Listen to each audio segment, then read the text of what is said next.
بسم اللہ الرحمن الرحیم نحمدہ ونصلی علی رسولہ الکریم والحمد للہ رب العالمین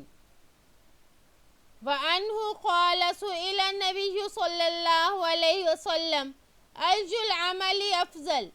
قال إيمان بالله ورسوله قيل ثم ماذا قال الجهاد في سبيل الله قيل ثم ماذا قال حج مبرور متفق عليه المبرور هو الذي لا يرتكب صاحبه فيه معصية. انہی سے یعنی حضرت ابو ہریرہ رضی اللہ عنہ سے روایت ہے کہ نبی کریم صلی اللہ علیہ وآلہ وسلم سے پوچھا گیا کہ کون سا عمل افضل ہے، تو آپ صلی اللہ علیہ وآلہ وسلم نے فرمایا اللہ اور اس کے رسول پر ایمان لانا. پھر پوچھا گیا پھر کون سا، تو آپ صلی اللہ علیہ وآلہ وسلم نے فرمایا اللہ کی راہ میں جہاد کرنا. پوچھا گیا پھر کون سا، پھر فرمایا حج مبرور. المبرور یعنی مبرور وہ حج ہے جس میں حاجی اللہ تعالیٰ کی کسی نافرمانی کا ارتکاب نہ کرے. تو یہاں پر سائل نے پوچھا آپ صلی اللہ علیہ وآلہ وسلم سے کہ ای العمل افضل، یعنی کون سا عمل سب سے افضل ہے. آپ صلی اللہ علیہ وآلہ وسلم سے کئی مرتبہ یہ سوال پوچھا گیا، مگر آپ صلی اللہ علیہ وآلہ وسلم نے احادیث میں اس کے مختلف جواب دیے.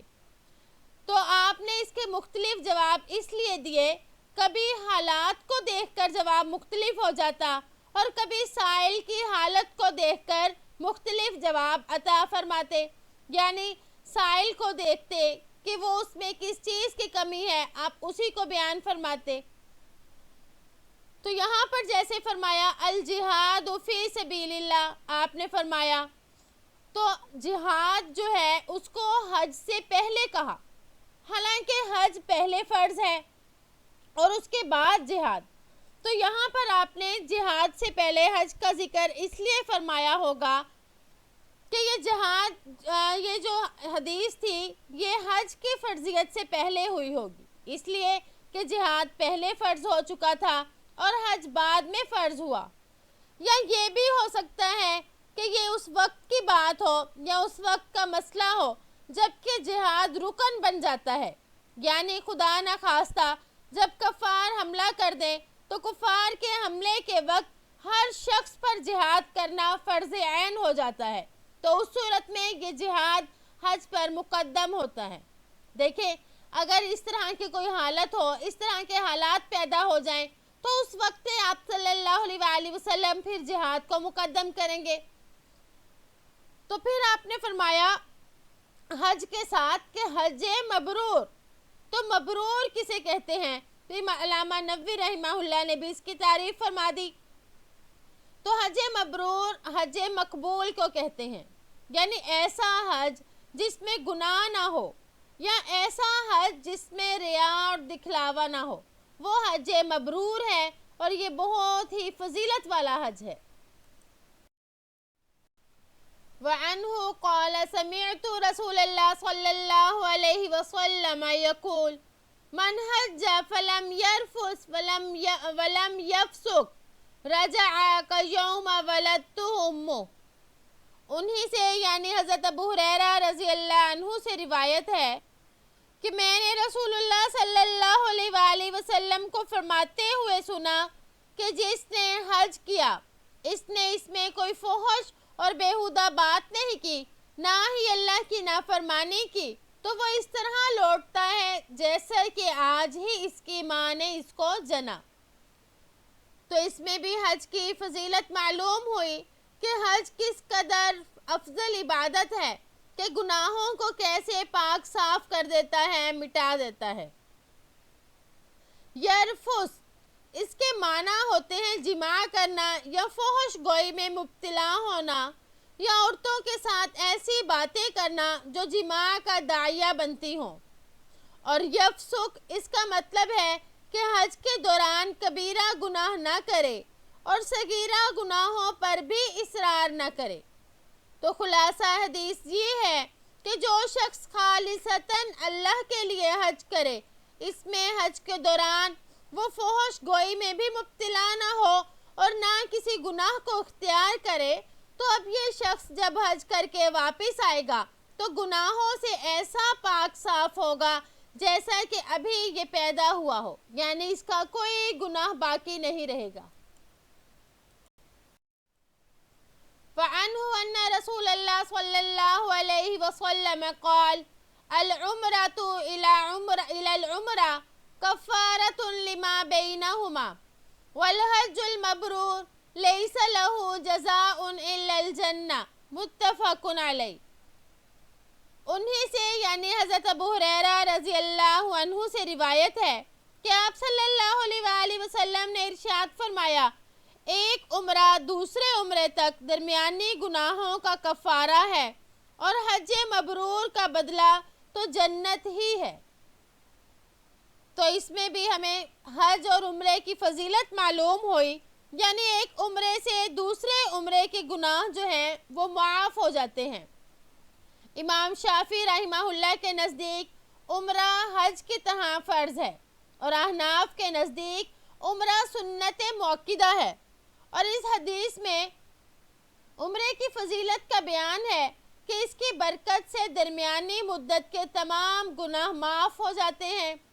اور حج مقبول کی فضیلت یہ بیان کی جا رہی ہے کہ اس سے گناہ بھی معاف ہوتے ہیں اور آدمی کو جنت میں داخل کروانے کے لیے بھی یہ حج کافی ہے۔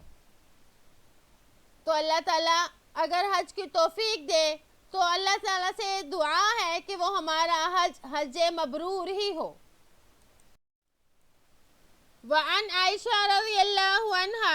قالت قلت یا رسول اللہ نرى الجہاد افضل العمل افلا نجاہد فقال لیکن افضل الجہاد حج مبرور۔ حضرت عائشہ صدیقہ رضی اللہ عنہ سے روایت ہے کہ میں نے عرض کیا، اے اللہ کے رسول، ہم جہاد کو سب سے افضل عمل سمجھتی ہیں کہ ہاں جہاد نہ کریں، تو آپ نے فرمایا تمہارے لیے افضل جہاد حج مبرور ہے۔ تو آپ صلی اللہ علیہ وآلہ وسلم نے اس حدیث میں عورتوں کے لیے فرمایا کہ تمہارے لیے افضل جہاد حج مبرور ہے، تو یہ عام وقتوں میں حج جو ہے یہ جہاد سے افضل کہا، مگر جب کہ جہاد فرض عین ہو جائے یا دشمن شہر میں داخل ہو جائے تو اب اس صورت میں جہاد ہی کو مقدم کیا جائے گا، اور اس میں عورتیں بھی اپنا جو فرض ہے وہ سر انجام دیں گی، یعنی زخمیوں کی مرہم پٹی وغیرہ کریں گی، اسی طرح کھانا بنانا، یعنی اس طرح کی جو خدمات ہوں گی وہ سر انجام دیں گی۔ تو اس کے علاوہ آپ صلی اللہ علیہ وآلہ وسلم نے حج مبرور کو عورتوں کے لیے افضل جہاد کہا۔ وعنها ان رسول اللہ صلی اللہ علیہ وسلم قال ما من يوم اکثر من ان یعتق اللہ فیہ عبدا من النار من یوم عرفہ، رواہ مسلم۔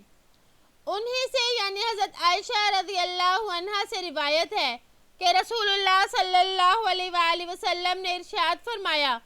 کوئی دن ایسا نہیں ہے جس میں اللہ عرفہ کے دن سے زیادہ اپنے بندے کو جہنم سے آزاد کرتا ہو۔ عرفہ کے دن سے مراد 9ویں ذی الحجہ ہے۔ تو اس میں فرمایا کہ ایسا دن یعنی جس میں اللہ تعالیٰ عرفہ کے دن سے زیادہ بندوں کو جہنم سے آزاد کریں، ایسا اور کوئی دن نہیں۔ تو اس سے معلوم ہوا کہ یوم عرفہ کی بہت زیادہ فضیلت ہے۔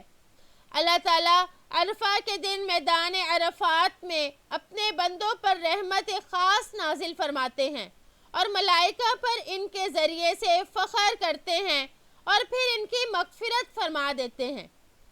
تو وقوف عرفہ جو ہے یہ حج کا اہم رکن ہے، گویا کہ یہاں سے بھی ہمیں حج کی فضیلت معلوم ہوئی کہ اللہ تعالیٰ اس دن کتنے خوش ہوتے ہیں۔ وعن ابن عباس رضی اللہ عنہما ان النبی صلی اللہ علیہ وسلم قال عمرۃ فی رمضان تعدل حجہ او حجۃ معی۔ حضرت ابن عباس رضی اللہ عنہما سے روایت ہے کہ نبی کریم صلی اللہ علیہ وآلہ وسلم نے ارشاد فرمایا، رمضان میں عمرہ کرنا حج کرنے کے برابر ہے، یا فرمایا میرے ساتھ حج کرنے کے برابر ہے۔ تو یہاں پر رمضان کے عمرے کی فضیلت بیان فرمائی جا رہی ہے، تو علماء یہ فرماتے ہیں کہ اس کا یہ ہرگز مطلب نہیں کہ کسی نے رمضان میں عمرہ کر لیا تو اس کے فرض جو حج اس کے ذمہ تھا وہ اس سے ساقط ہو گیا، اس طرح سے نہیں، بلکہ یہ فرمایا کہ اجر و ثواب کے لحاظ سے رمضان کے عمرے کا ثواب حج والا ہوتا ہے،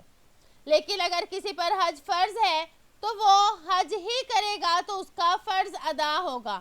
تو یہاں پر رمضان کے عمرے کی فضیلت کو بیان کیا گیا۔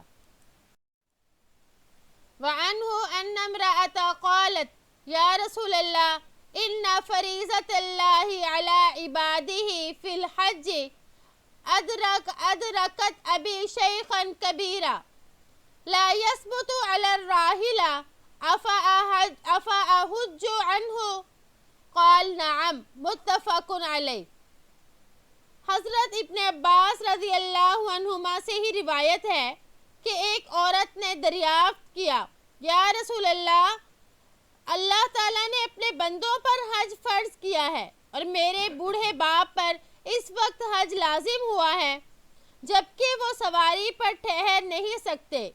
کیا میں ان کی طرف سے حج کر سکتی ہوں؟ تو آپ نے ارشاد فرمایا ہاں۔ تو یہاں پر فرمایا اس حدیث میں کہ ایک عورت نے اپنے باپ کی طرف سے حج کرنے کے بارے میں پوچھا، یعنی میرے بوڑھا باپ ہے اور اس پر حج بھی لازم ہے، تو مطلب یہ کہ اس بڑھاپے میں وہ مسلمان ہوئے ہیں یا اب ان کے پاس اتنا مال آیا ہے جس سے حج فرض ہو جاتا ہے۔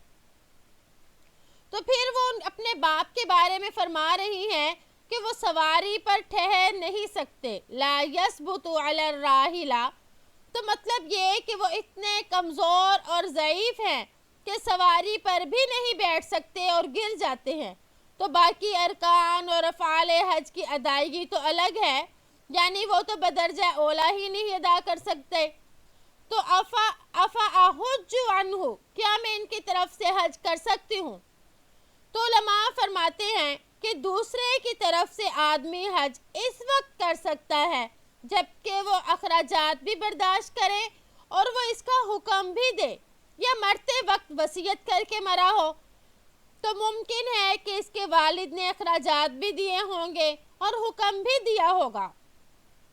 تو اسی وجہ سے آپ صلی اللہ علیہ وآلہ وسلم نے فرمایا کہ اس کی طرف سے تم حج کر سکتی ہو،